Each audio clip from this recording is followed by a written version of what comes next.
It is February 16th, 2014. I have been convinced to write my autobiography. I often speak of leaving a mark behind, and what better way to describe myself to people that thought that they knew me, to find out a whole nother world that they knew nothing about. I was convinced to do this by a best-selling author, a friend of mine who lives in California, who I spoke to extensively on the phone, and we emailed back and forth.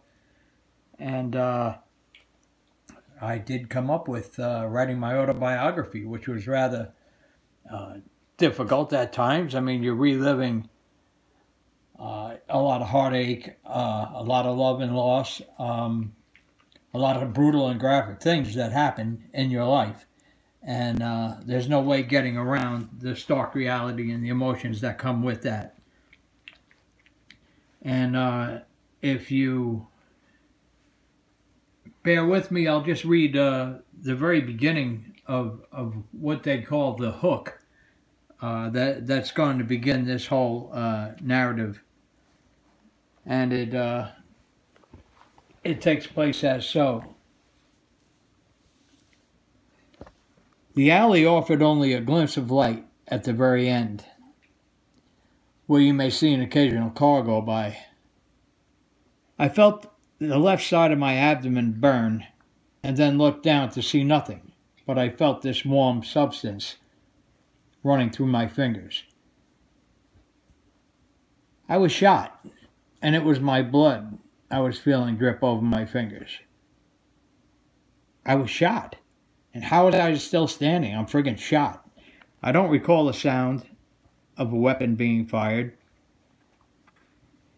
Knowing that I was maintaining forward motion, I would soon be at the end of the alley where I could better assess the situation.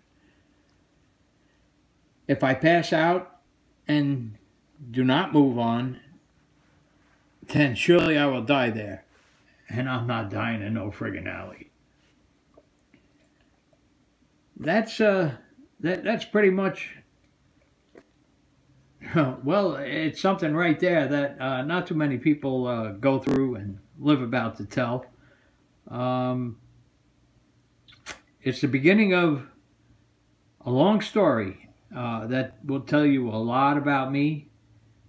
And folks that thought you knew me, and this is family included, I mean, these are things that you couldn't know, that you could not possibly know, that I could not tell you.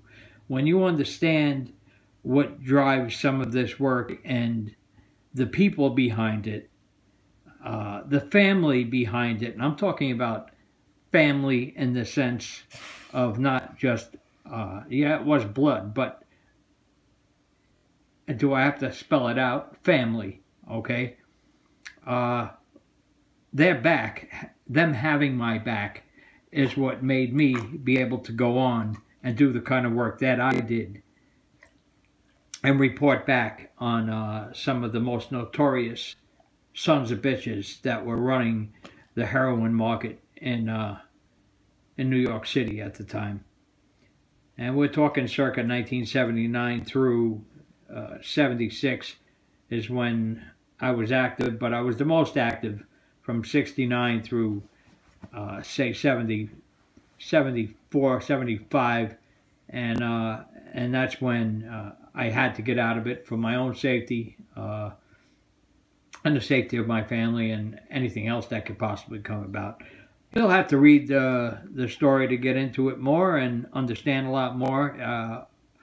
I swept into my memory banks and found a lot of interesting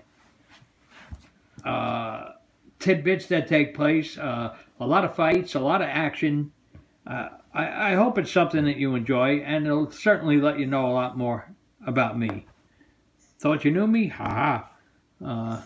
There's some surprises coming, and just hope you enjoy it and get to see what the real truth was behind a lot of things and the way I am today. Take care. Talk to you soon. Lots going to be coming forward. Peace.